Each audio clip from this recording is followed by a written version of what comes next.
สบายดีพี่น้องมื้อนี้แม่ยายฮงสิพามาเฮ็ดเคาน์เตอร์เฮือนเด้อเคาน์เตอร์เฮือนครัวตัวนี้งบบ่หลายเนาะใส่กะโหลไปอยู่หาแก๊ส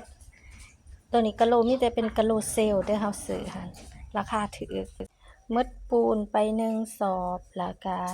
ยาแนว4 ถุงรวมงบก็ประมาณอยู่600,000 กีบ5-700,000นี่แหละประมาณนั้น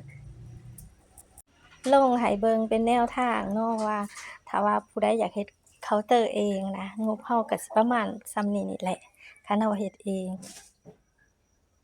ทำอิฐก็สิยากแหน่บัดเฮ็ดไปเฮ็ดมามันก็ง่ายตัวนี้เราก็ไปเบิ่งในยูทูบเนาะแต่ว่างานมันก็สิว่าละเอียดบ่ก็อิงตามเราเองเนาะคันเราเพียรมันก็ละเอียดคันเราบ่เพียรมันก็บ่ละเอียดตัวนี้ก็